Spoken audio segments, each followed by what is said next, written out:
Olá a todos, olá a todas, sejam muito bem-vindos à sétima jornada de naturopatia do feminino. Então, eu vou compartilhar a tela com vocês, vem comigo bater um papinho.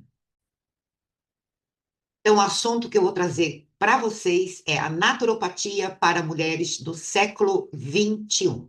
Então, vamos lá. Meu nome é Lucila Turrini, eu sou vice-presidente da Aporte, diretora da Uniabrate, sou fundadora da Uniflix Terapias por Assinatura e gestora do portal de notícias Europa Terapia. Bom, vamos ao que interessa, que é um assunto bem pertinente, aonde eu vou falar nesta palestra de uma pergunta muito atual.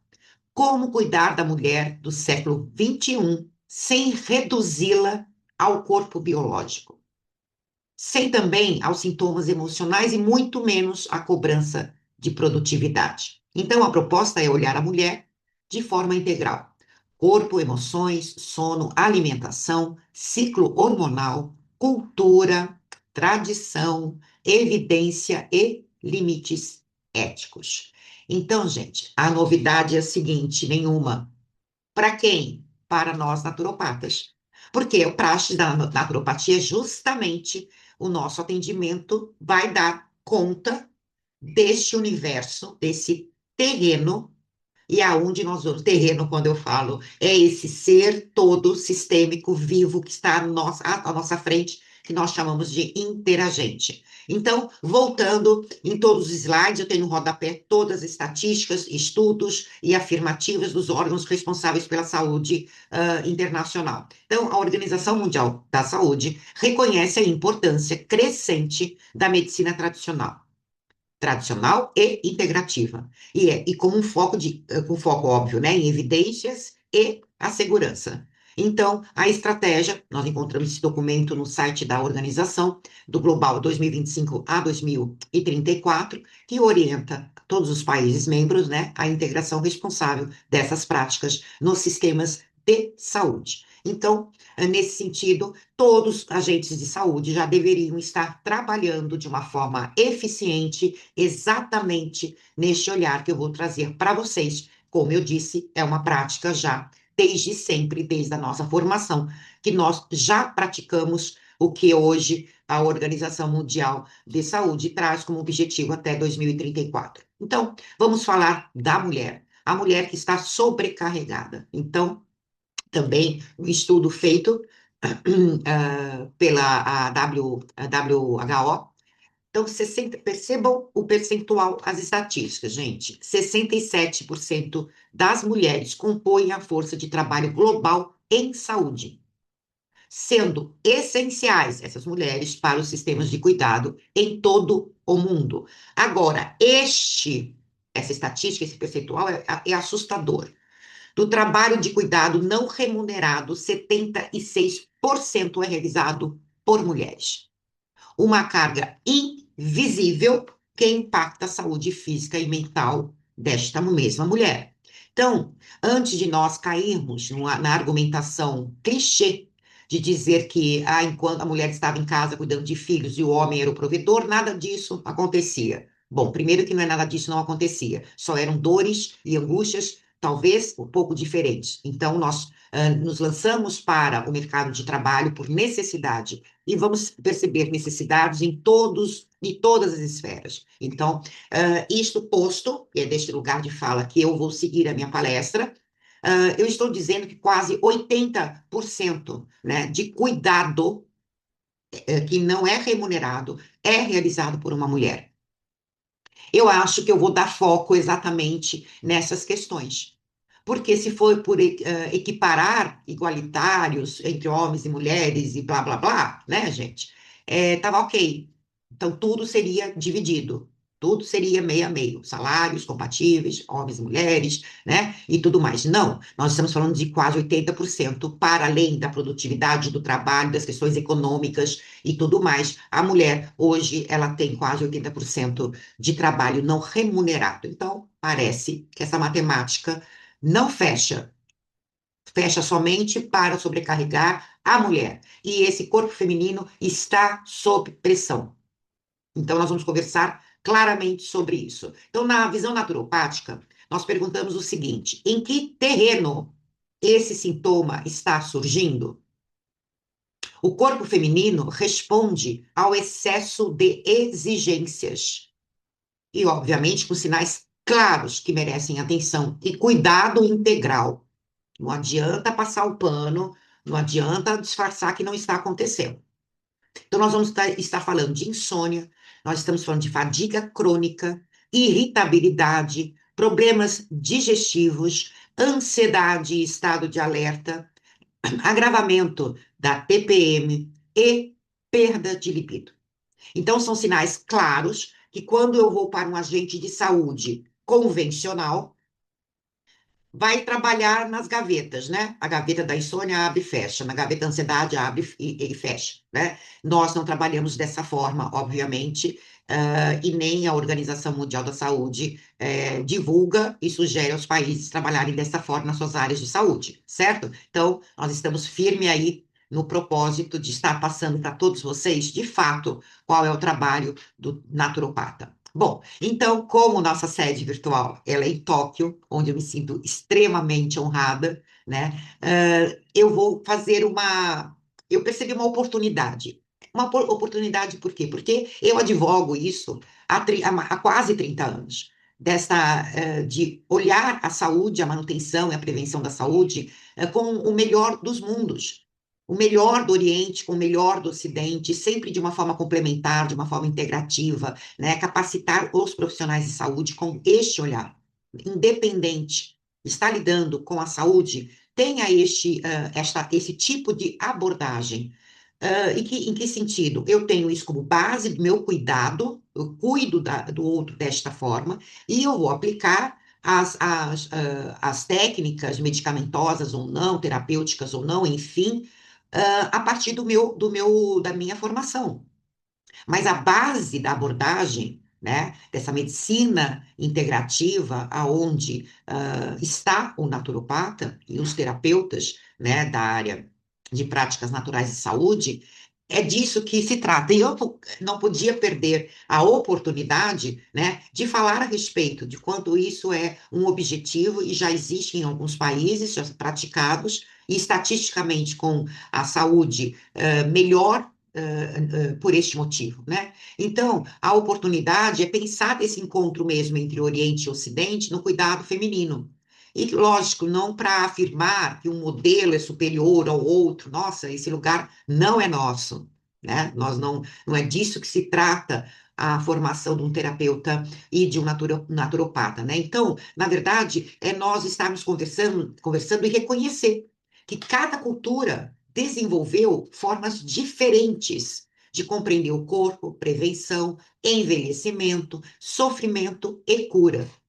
Então, como não existe perfeição e nenhum país é perfeito, nós vamos ter questões a ser observada num país e no outro, e que cada país faça todo o manejo necessário, regule tudo certinho para que isso aconteça cada vez menos, né? As questões de riscos por ser assim ou por ser assado, né? Então, Ocidente e Oriente, o que cada olhar oferece ao cuidado. Então, vamos começar aí pelo o olhar do Ocidente. Nós vamos encontrar o quê? Diagnóstico preciso e baseado em evidência, né? É o carro-chefe da nossa medicina convencional. Direitos da mulher e autonomia, um avanço muito grande em relação a ser mulher nesta sociedade. Avanços em tratamentos médicos, claramente avanços extraordinários. Então, qual o risco exatamente? Tudo tão bonitinho, né? Mas não é bem assim, porque isso não dá conta, né? Não dá conta de verdade, né? Então, qual é? É transformar cada fase da vida feminina, como a menstruação, a gravidez, a menopausa, o envelhecimento, num problema a ser corrigido. Medicando ou sendo vendido como produto de bem-estar. Então, nós temos uma demanda aí também dramática em relação à oferta, né? Porque se a partir do momento que eu acho que tudo e absolutamente tudo, ciclos naturais, é um problemaço, né? É incapacitante, determinante muitas vezes, inclusive para a posição de trabalho da mulher, né, efetivamente. Então, nós temos que ter cuidado para não reforçar o que já está bem reforçado, este olhar em relação às fases que as mulheres passam. durante a sua vida. E qual é o olhar oriental? Prevenção e equilíbrio, né? Atenção ao ritmo e ciclos naturais. Uso de ervas e práticas tradicionais para este mesmo cenário. Qual é o risco, então, Lucila? A tradição, ela pode cuidar e pode também silenciar quando há tabu. Há uma diferença muito grande, não é, em relação à questão de vergonha, à expectativa cultural, né, do que é suportar uma queixa, o que é deixar de se queixar por essas questões de demanda, de expectativa cultural. Isso nós encontramos bastante no Oriente em relação às mulheres. Então, como vocês podem observar, lembra? O melhor dos mundos. Então, eu vou pegar o que tem de melhor no Ocidente, o que tem de melhor no Oriente, e vou trazer tudo isso para a minha prática. Porque é disso que se trata o olhar integrativo, é disso que se trata verdadeiramente a naturopatia. Então, já entendemos bastante o olhar da naturopatia para a condição de saúde das pessoas. Eu vou falar da menopausa, não poderia ficar de fora a menopausa, mas como uma experiência biológica e cultural. Vamos lá. A menopausa, você já entendeu, né? Não é apenas um evento hormonal. É uma experiência que ela é moldada pela biologia, pela cultura e pelo contexto de vida da mulher. Então, teve um estudo japonês, né, que revelou que apenas 36,9% de mulheres em tratamento reportaram afrontamentos, em relação a um percentual altíssimo das mulheres em tratamento no Ocidente, porque fica realmente muito em torno da reposição hormonal, que me parece que, né, notícias recentes, está tendo aí algum tipo de controvérsias entre a ciência, enfim. Bom, então essa diferença sugere que sintomas estão ligados ao estilo de vida, à alimentação, a fatores psicológicos. Então, vai para além da sensação, né, menstrual. Então, quando nós compreendemos essa dimensão cultural, vai permitir para cada profissional personalizar melhor o seu atendimento, ou definitivamente personalizar e deixar de patologizar pessoas, né? Parece que agora a gente está medicando a própria vida, né, o tempo todo. Então, esse é uma diferença fundante mesmo, sabe, em relação ao que a gente pensa de saúde, o que a gente pensa de prevenção e manutenção da saúde. Então, eu vou passar uma referência para vocês, eu falei, acho que brevemente, eu não sei, sobre o campo, que é uma integração entre é um modelo único, né, onde une-se a tradição com a medicina moderna. Então, são fórmulas padronizadas que são prescritas por médicos dentro do sistema formal de saúde japonês. Então, foi feito ensaios randomizados que demonstraram, várias ervas e fitoterápicos, né, plantas, foram estudadas, dentre elas a Kamishosa, que ela está ligada diretamente a sintomas climatéricos, mas não só, né, embora ainda precise de mais pesquisas, sempre, o tempo todo, incluindo as pesquisas do Ocidente, não é? Trazer para eles também todo esse conhecimento para reforçar com seus pares ou refutar, mas que tenha aí essa mudança de paradigma, certo? Então, qual é a aprendizagem mútua entre o Ocidente e o Oriente? O Ocidente, ele pode observar o corpo antes da crise, portanto, prevenção. Atenção ao ritmo, à alimentação, a descanso, à respiração, exercício suave, mudanças sazonais e prevenção. Cuidado centrado na pessoa é um aprendizado importante vindo do Oriente, né? Equidade e evidência. Então, o que o Oriente vai e pode aprender com o Ocidente? ênfase maior nas evidências, no diagnóstico, na segurança, né? Em vários países isso aí é precário, né? Direitos das mulheres, a saúde mental sem estigma também, encontramos isso largamente em alguns países ainda, infelizmente. Um encaminhamento responsável em caso de sintomas graves, incluindo, obviamente, isso uma conduta que precisa e deve ser geral, né? Então, eu separei para vocês os 5 pilares naturopáticos, para mostrar claramente o início de um atendimento em naturopatia. Ah, Faz-se um enquadro em 5 pilares que todos eles estão baseados em evidências para o cuidado integral e para esta mulher do século XXI. Então, como é que isso se dá? Primeiro, pilar sono e ritmo. Segundo, alimentação possível, ciclo feminino e climatério, e regulação do sistema nervoso e fitoterapia. Tá? Basicamente, eu vou falar um pouquinho de cada um, para vocês entenderem exatamente a estrutura. Bom, quando nós falamos primeiro em pilares, pilar disso, pilar daquilo, 4 pilares, significa o quê? Que não são pilares aleatórios. Eu uso o pilar 3, depois o 2, depois o 1, não. Na hora que nós apresentamos os pilares, é igual em rótulos, a parte nutricional, né, que por regra coloca-se em primeiro lugar qual é a substância que tem maior percentual ali. Então, primeiro é farinha integral, 70%. Aí vai diminuindo, né? Aí no último é 1%, 0,5%. É mais ou menos a mesma coisa, né? O pilar sono e ritmo. Por quê? É deliberadamente o pilar 1. Então, a qualidade, a quantidade do sono são a base para o humor, metabolismo, imunidade, hormônios e emoções. O CDC,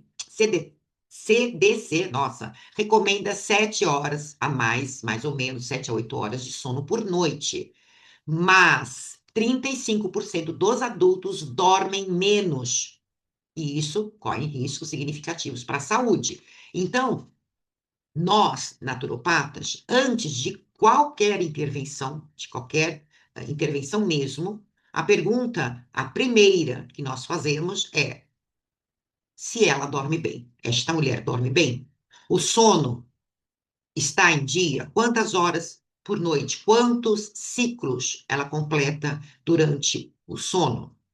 O sono, gente, é alicerce sobre todos os outros pilares, ele é o alicerce. É através do sono e do ritmo que se constrói os outros pilares. Então, seria a base, de verdade. Então, porque sem descanso adequado, nenhuma estratégia de cuidado será verdadeiramente eficaz. Pode ser momentaneamente, por um período e tudo mais. Se não tiver uma reeducação em todos os sentidos, uma higiene do sono fortemente implementado, cedo ou tarde, o quadro pode voltar, né, o motivo pelo qual você foi solicitado como profissional, ou piorar.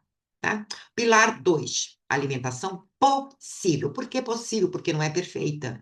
Porque é um erro profissional, né? A gente, tudo bem, a gente sabe o que faz bem, a gente conhece os alimentos funcionais, a gente conhece os nutracêuticos, a gente conhece a suplementação, tudo isso a gente já sabe.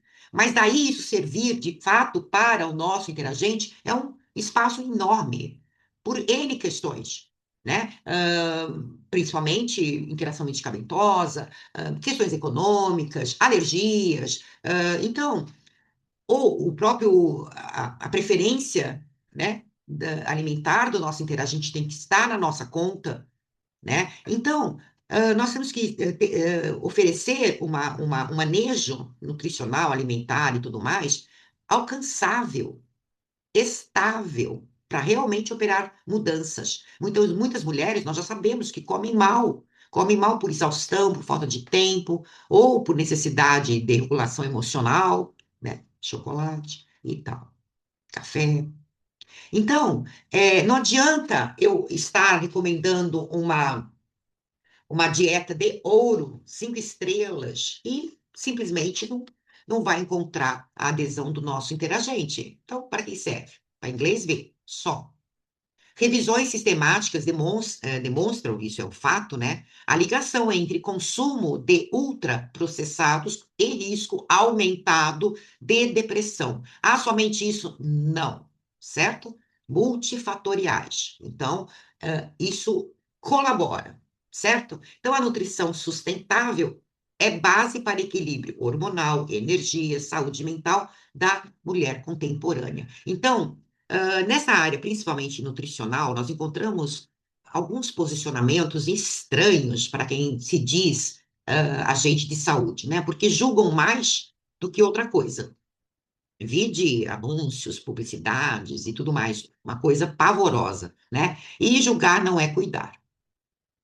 Então, a naturopatia pode ajudar a construir uma alimentação com mais estabilidade glicêmica, por exemplo, com mais fibras, proteínas e menos dependência, observe essa palavra, de ultraprocessados. Nós podemos ajudar no ritmo, nos ciclos, né? E nas condições reais da vida real da outra pessoa, né? Não é o ideal, o perfeito, não é, porque isso nós vamos perceber daqui a pouco que traz também muito mais disfunções do que realmente saúde. Pilar 3 é a regulação do sistema nervoso, né? É um item, um pilar, um item obrigatório, né? Porque muitas mulheres vivem em modo de alerta crônico já. O corpo percebe o estresse como ameaça constante. Essa hipervigilância afeta sono, digestão, humor e o sistema imunológico. Isso não é novidade para absolutamente ninguém.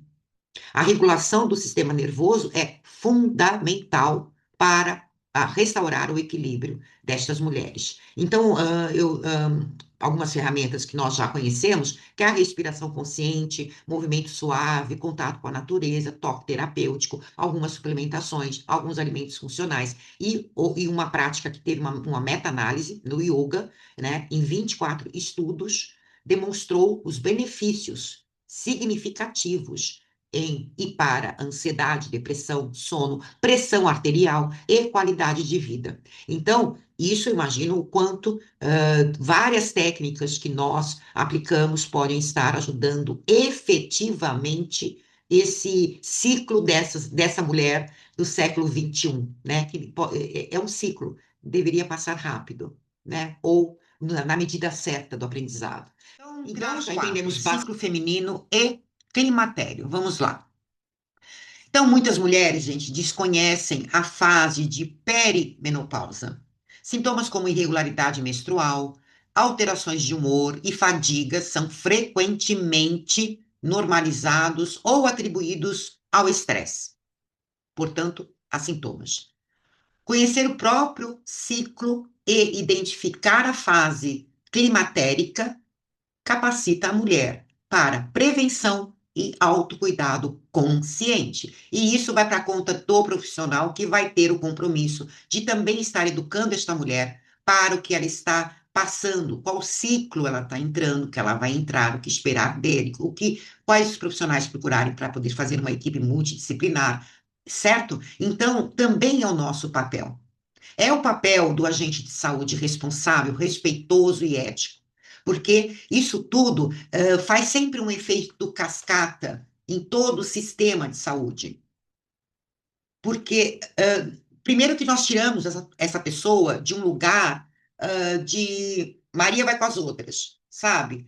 Porque começa a experimentar um monte de porcaria, porque começa a escutar a vizinha, porque a tia do zap. Não, ela tem conhecimento, ela já sabe. Aí, consequentemente, por tudo e por nada, não vai num pronto-socorro, numa urgência, emergência, porque ela já sabe. Então, ela não está não utilizando o sistema de saúde por outros motivos, por medo ou porque ela não tem cuidado com ela. Não, ela já está dominando aquilo. Ela sabe perguntar, fazer as perguntas certas para o seu profissional de saúde. Ela sabe, inclusive, formular e dizer aonde dói, como dói e por que dói. Certo? Então, olha quantos efeitos nós atuamos a partir de uma conduta a correta, inclusive dentro do nosso consultório. Né? Então, a alfabetização corporal, gente, não é luxo, é cuidado em todos os campos, de todas as áreas que nós atuamos. Pilar 5, fitoterapia. Vou logo dando um alerta, porque o congresso, as jornadas todas ficam online para todo tipo de público, do leigo, da pessoa que utiliza a naturopatia por conta própria, tem gente que utiliza a naturopatia através de seus profissionais capacitados, tem pessoas profissionais e aspirantes de naturopatia, está entrando agora no nosso setor. Então, gente, natural não significa inofensivo, certo? Plantas medicinais podem interagir com medicamentos e causar efeitos adversos se usadas sem critério profissional, certo? Então, nós estamos falando de interações medicamentosas, dose, contraindicações, qualidade do produto e rastreabilidade do produto, certo? Encaminhamento responsável, isto é recado para os profissionais que querem por tudo e por nada fazer garrafadas de fitoterápicos e sabendo que ali a demanda é outra, ali a urgência é outra, ali precisa atuação de outro profissional especializado. Então, né, tudo isso tem a ver com a fitoterapia, né, e não tecnicamente. E outra coisa, eu falo muito em psicoeducação, em educação como bandeira terapêutica e função terapêutica, inclusive, né? Agora, cuidar não é ensinar a suportar mais. Cuidar não é ensinar a suportar mais. É ajudar o nosso interagente a recuperar corpo, ritmo, limite e autonomia. É dizer para esta mulher que ela pode se ouvir, ela pode respeitar os seus próprios ritmos, ela pode pedir ajuda quando necessário, ela pode ter autonomia dentro de um cuidado mais consciente. Tudo isso é verdadeiramente, fundamentalmente naturopático. Na página 19 de 20, naquele documento da Organização Mundial da Saúde, tem e fala sobre isso, cuidado humano seguro e centrado na mulher. Então, não tem mais escapatória. Precisa fazer o certo.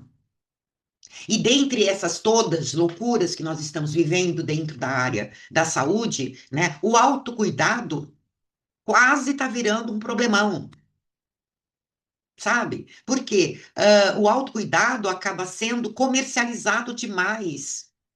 É transformado em mais uma obrigação, mais uma rotina perfeita desta mulher, mais ritmos caros, inclusive bem caros, né?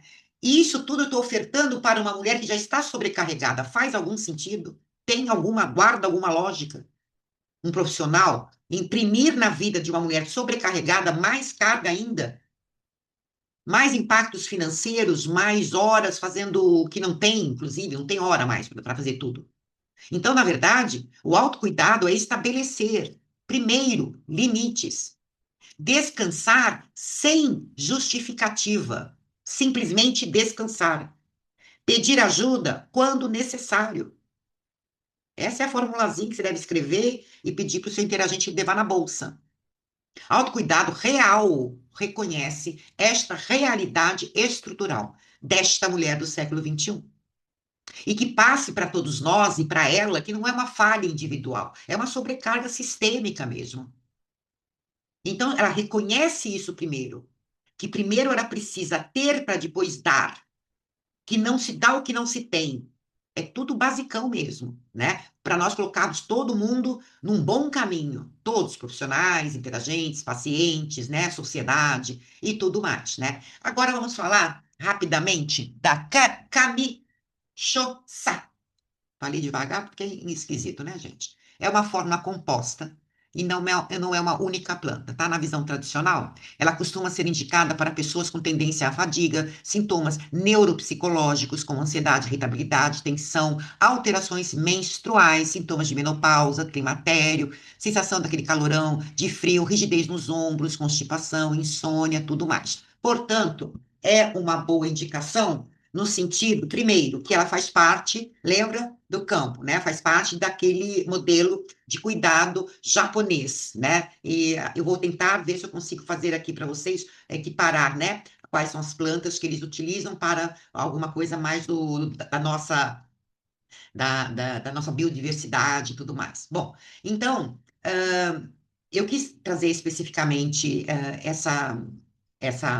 esse extrato, primeiro porque é utilizado, prescrito entre as 148 extratos no Japão, médicos fazem recomendação, existe essa união do convencional com o tradicional, de uma forma tranquila, certo? Então, uma consideração que eu gostaria de falar sobre esse composto é que não deve ser utilizado sem orientação, né? Especialmente se houver medicações contínuas, pressão alta, doença hepática renal, gravidez ou uso de outros fitoterápicos. Portanto, só deve e é somente no Japão principalmente só prescritos por profissionais capacitados, certo? Nomeadamente ali no Japão a área médica. Bom, então mais ou menos, gente, porque não é tão simples, né? Nós vamos ter os componentes do lado esquerdo lá deles, Japão, e algum nome comum aproximado nosso, né? Que seria a raiz de bupleuro, raiz de peônia, a angélica japonesa, fruto de gardênia, a casca da raiz, né, da peônia, alcaçuz, que nós conhecemos super bem, gengibre, que nós conhecemos super bem, hortelã, menta. Então, obviamente, não é receita de bolo, né? Eu só tô fazendo essa comparação até por curiosidade e para também provocar curiosidade aos profissionais que possam estar aí pesquisando esses fitoterápicos, né? Ver certinho a correlação, né? Qual equiparado e tudo mais, e só a título mesmo de curiosidade, certo? Bom, seguindo aí. Essa é uma outra questão que eu acho que é importante, né? Quando encaminhar também é cuidar, certo? Então, é importante o profissional definitivamente entender, né? E o público em geral, os seus usuários de naturopatia também, que quando o profissional recomenda, encaminha você para outro profissional, isto é cuidar. Porque nós, eles, todos nós, precisamos verdadeiramente reconhecer os limites. Porque isso é ser responsável, isso é ter cuidado e respeito pela vida do outro. Então, a competência de encaminhamento é uma habilidade clínica essencial e não é uma fraqueza, porque, infelizmente, muitos profissionais desenvolvem essa mosca azul, né, que picou não sei aonde, que acha que é onipotente, onisciente, sei lá quando, você entende? É complicado, gente. Qual o problema de encaminhar? Quando eu sei que a área que eu estudei não me compete aquele quadro, ou a gravidade do quadro compete eu rapidamente encaminhar o meu interagente, mas nós vamos encontrar, por incrível que possa parecer, né? Então, se eu tiver pessoas com tristeza persistente, onde requer uma análise aí de médicos da área mental, um psiquiatra, dependendo do que for aí, qualquer um psiconeurologista ou neurologista, quando a gente identificar no nosso interagente ideação suicida, né, transtornos alimentares, insônia grave, quer dizer, quando a gente perceber que aquele sintoma, aquele quadro, aquela narrativa, aquela leitura que eu fiz corporal, que eu fiz tudo, anamnese, tudo certo, ali existe um forte indício que nós estamos lidando com algum tipo de transtorno psiquiátrico, né? Então, é melhor, nesse caso, pecar para mais. Tiver dúvida, não ultrapasse, não ultrapasse. Então, se você percebe que não está conseguindo lidar com aquela questão, procure seus pares, entre em mentoria, encaminhe o seu interagente, faça uma equipe onde você possa ter linhas diretas com outros profissionais. Tudo isso, gente, faz parte. Tudo isso faz parte, inclusive, para tratamentos muito mais ligados ou percebidos pelo próprio século XXI. Muitas coisas contemporâneas que nós estamos lidando, nós não sabemos lidar. A mudança é muito rápida, principalmente a partir da pandemia. A gente já ficou claro, agora nesse momento que eu estou gravando aqui a palestra, tem o ebola acontecendo, tem o hantasvírus, tem o noravírus, tem o vírus para tudo que é lado, né? Tem todas as consequências do que nós somos impactados em 2020 em diante.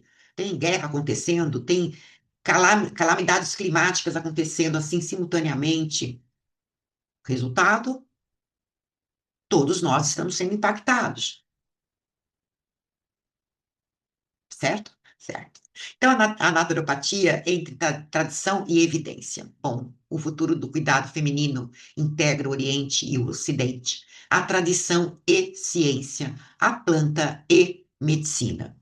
Deve ser ético, rigoroso, centrado na mulher, seguro e humano, honrando saberes ancestrais, enquanto abraça o rigor científico, né? Porque a gente não descarta e não recusa, certo? A estratégia global, mais uma vez, a Organização Mundial da Saúde 2025-2034 estabelece objetivos claros: fortalecer a base de evidências, promover regulamentação adequada para todos os países, todos os profissionais da área da naturopatia, certo? Então é simples assim.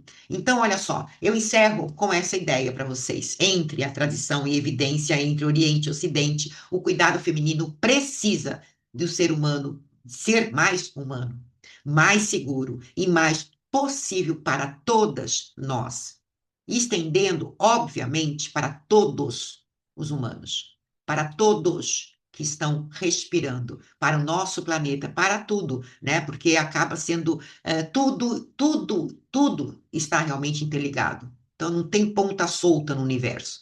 Tem a gente, todo mundo em rede. Então mexe aqui, com certeza vai estar ajudando muito mais do que a nossa visão pode realmente alcançar. Certo? Gente, então é isso. Muito obrigada pela paciência, pelas minhas mexidas no cabelo. Eu sou dessa, sou assim mesmo. Meu contato é Lucila, @lucila.turrini no Instagram. Pode ir lá, porque eu falo disso que eu falei e muito mais. E o meu e-mail, lucila@porte.pt. Então, mais uma vez, agradecendo a toda a organização da jornada, sempre muito incrível, a FENACO, a organização do Chile, a Aporte, que também faz parte do comitê, e a todos os nossos palestrantes e as meninas todas que transferiram para todos nós grandes conhecimentos e foi muito, muito rico estar com vocês. Um beijo e fiquem bem.